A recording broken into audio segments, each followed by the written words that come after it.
feed those crocodiles a bucket of chicken heads with all additives and that, and every second day. So they put 2 teaspoons of turmeric in the bucket and fed 1 row of 19. Those 19 crocodiles reached their marketable size in 4 months, not 6 months, and 90% of their hides were accepted by Goosey to make their $30,000 handbags versus the average about 60 to 70%. It is good for skin. It thickens skin, it makes hooves grow well, fingernails grow well, and the funny thing, I was always fairly nervous. I used to chew my fingernails. I never had fingernails. For the last 10 years, I've grown up a couple of fingernails. Don't chew them anymore, so it affects my attitude. I'm calmer, quieter. It might be because I've got older, I don't know. But it does make nails and hair grow pretty well. Anecdotally, I've got a couple of clients whose hair has thickened and got colour back in. They've had grey hair. And it is a good supplement to have on a regular basis. And if you talk to the Indian people, their attitude is you should put turmeric in your food every meal you eat all the time. Just keep cooking it and adding it to your food, and I think that is a good mantra.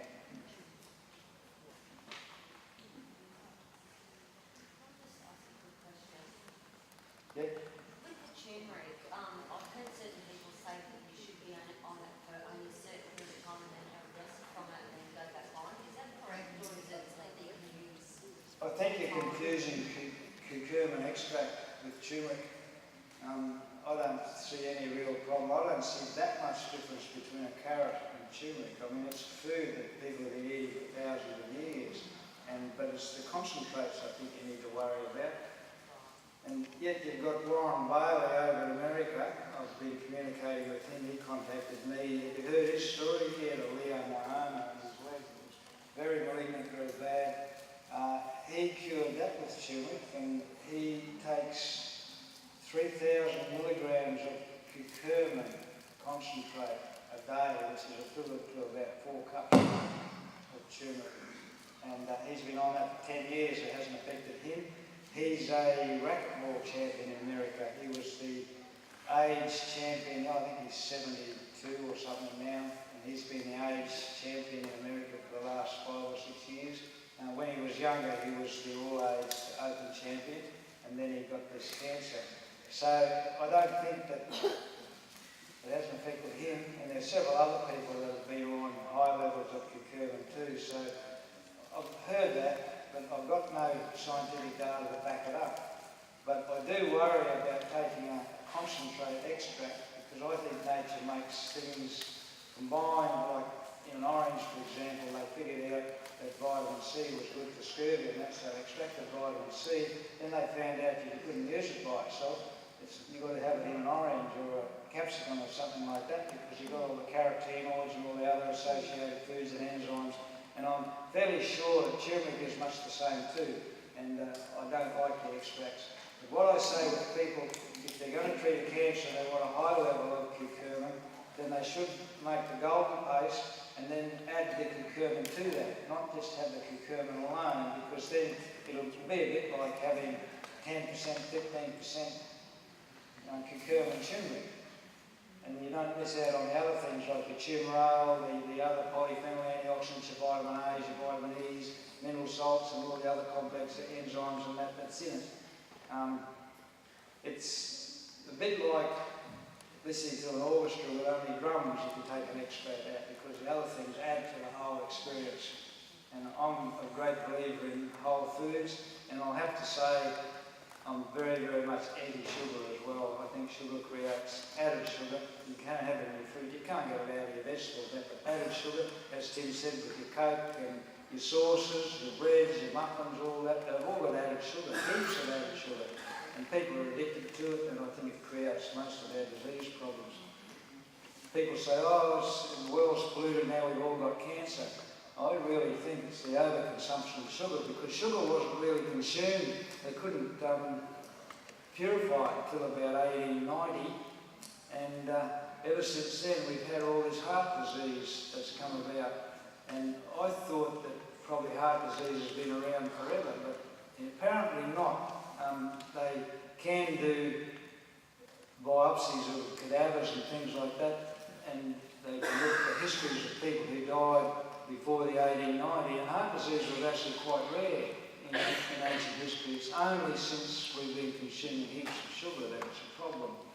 And then, during the First World War, when there was no sugar available, a few years after that, the incidence of heart disease went down, and then when sugar became more available, up it went again.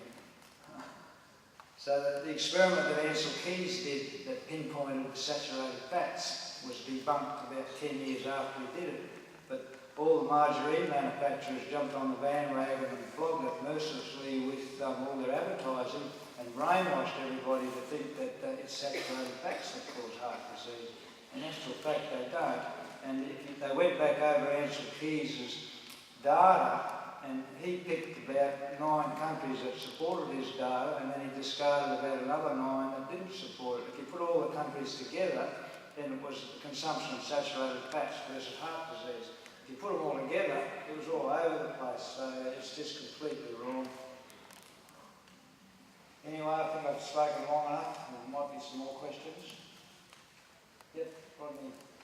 Doug, turmeric would seem to have some stimulating effect on your immune system. Is there work done on that? On the what system? Your immune system. Oh, immune stimulation.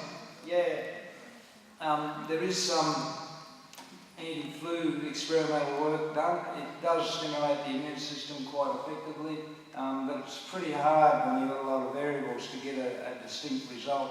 I find that I haven't had the flu for 10 years. If I do get sick, I'm over it pretty quickly.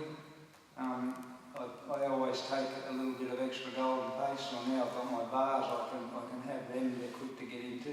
But it is quite good.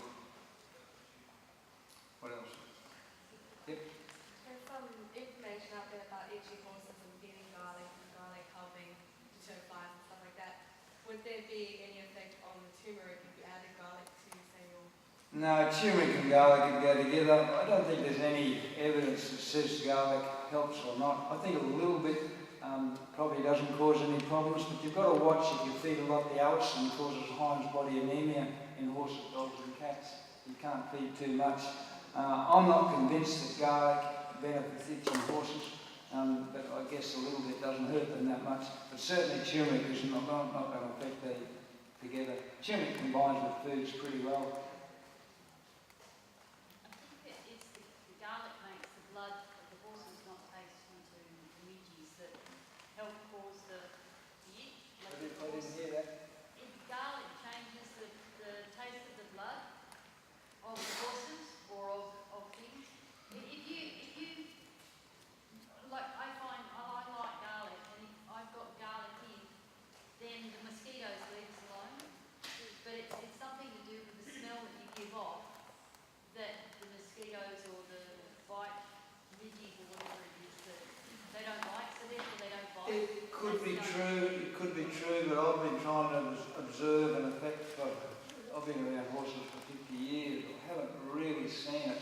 I think in people maybe, niacin, which is one of the B complex, does have that effect. I think that works. Being a fisherman, being bitten by sandflies and mosquitoes all the time, they don't worry me that much, and I've experimented with myself on garlic and they still bite me. I don't know if they bite me half as bad or what, I don't know. The jury's out for me, but I've got an open mind on it. A little bit's not going to hurt. Yeah. I've got one more question. Again, with the itchy, with the bites of the midges and stuff, would you put some of the turmeric paste on the bites? Do you think that would benefit or just be hey? I think it's fair because what you're trying to do is to affect the cytokines which stimulate the histamine production. The immune modulators, and they're identifying more and more of these now. You're not going to get it absorbed that well, I don't think. It goes well with dimethyl sulfoxide, DMSO, and I've actually used that on myself. I actually cut a tree down on myself, and I had a cut arm, and it healed up except for a round spot in the middle. And I thought, what the hell is this? And 3 months down the track, I took a photograph of it and sent it to a friend of mine who's a plastic surgeon that does a lot of dermatology work, and she said, oh, that looks like a fungus. I said, oh. And she said, I'll come down, and I'm down on the Gold Coast in a month, I'll cut it out for you. Holy hell, that doesn't sound good, because it was going to be a big cut on my forearm. So I used turmeric and DMSO, and guess what? 3 days later it disappeared, and I'd had that for 3 months. I'm sure it was a fungal thing, and I'm actually doing some experiments now in Cairns with swamp cancers, and I've started a Facebook group page with some pictures of a particular horse there that's got about 5 really bad swamp cancers, and they seem to be responding well. Swamp cancers is a fungal infection, mainly in the tropics, but it does happen down here. Our big farmer's got a sample on his coronet and we find when we feed the turmeric it's far less angry and actually reduces. If we're away and we haven't fed it, it gets angry again. You want to try some DMSO? Works. You bet we'll have it. What's the ratio? Well, once again, I don't know, but what I've done is I've put 50 grams of turmeric to half of that 500 ml of DMSO, and I've used that. And I'm treating one at the moment. We've tried to find a fungus in a horse's leg. It's quite a nasty leg, and I'd be keen to have a look at it. It's heard that was feeding potassium iodide to try to get rid of the fungus, and you wouldn't eat it, so we're putting the potassium iodide with the turmeric into the DMSO spray as well. And actually that's what I've done with the swamp cancer horse up in Cairns too. Potassium iodide